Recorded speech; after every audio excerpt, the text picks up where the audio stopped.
Halo guys, welcome back to Darkness of Catholicism. Di saat ini kita akan belajar membedakan kritik yang membangun dan fitnah yang membingungkan. Saudara-saudara, ada 5 standar ganda yang sering dipakai oleh pihak Roma Kepausan saat menyerang Protestan. Tapi sayangnya saudara-saudara, banyak dari tudingan itu kalau kita selidiki lebih dalam justru balik menyerang sistem Roma Katolik sendiri. Siap? Mari kita bongkar satu persatu.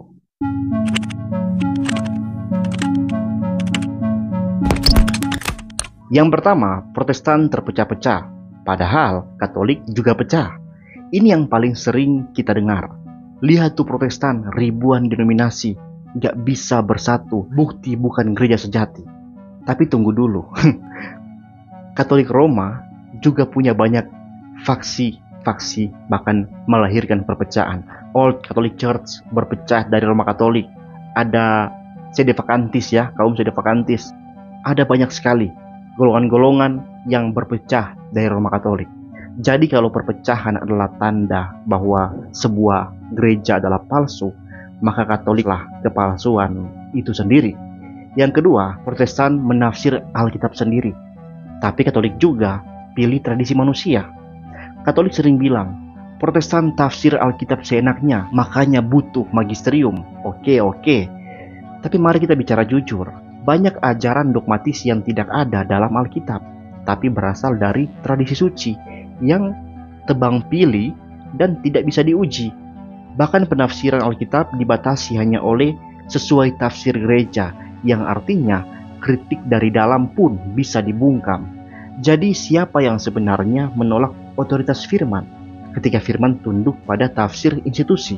Yang ketiga, Protestan mengabaikan Maria, tapi Katolik menambahkan hal yang tidak alkitabiah. Sering terdengar fitnah klasik, Protestan tidak menghormati Bunda Maria, padahal kenyataannya kami sangat menghormati Bunda Maria sebagai teladan iman, hamba Tuhan yang luar biasa. Yang kami tolak adalah doa kepada Maria, gelar Ratu Surga yang dalam Alkitab justru identik dengan penyembahan berhala di Yeremia 44.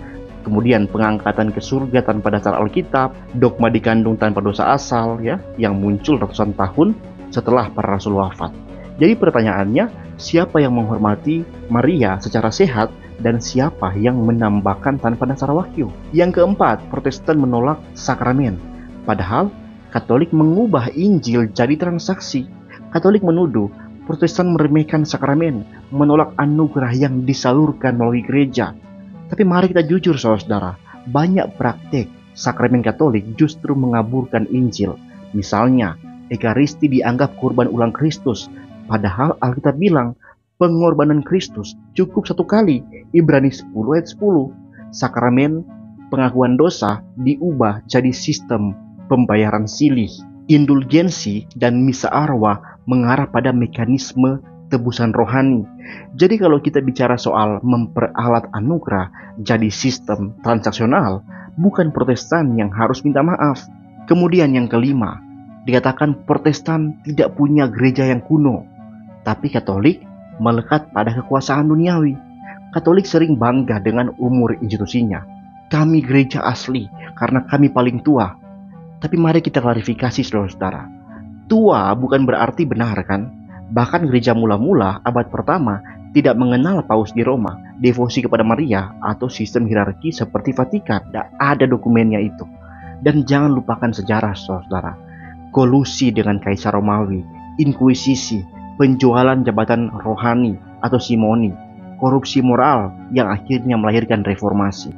Jadi kalau Protestan dituduh nggak kuno, setidaknya kami tidak terikat pada kekuasaan duniawi dan politik monarki. So, waktunya jujur dan dewasa dalam dialog. Kritik itu penting, tapi harus adil. Banyak fitnah terhadap Protestan ternyata berdiri di atas standar ganda, yang jika diterapkan ke Katolik sendiri akan langsung membuat sistem itu hancur luluh di hadapan kita. Kami tidak mengklaim kesempurnaan, tapi kami berdiri di atas satu prinsip kuat, sola scriptura. Firman Tuhan adalah fondasi. Kami percaya gereja bukan institusi tak bersalah, tapi komunitas yang terus kembali kepada Injil Kristus. Jadi jika kritik diberikan, mari kita terima. Tapi jika itu hanya pantulan dari cermin yang mereka tolak lihat, ya kita hanya bisa berkata waktunya bercermin, Katolik.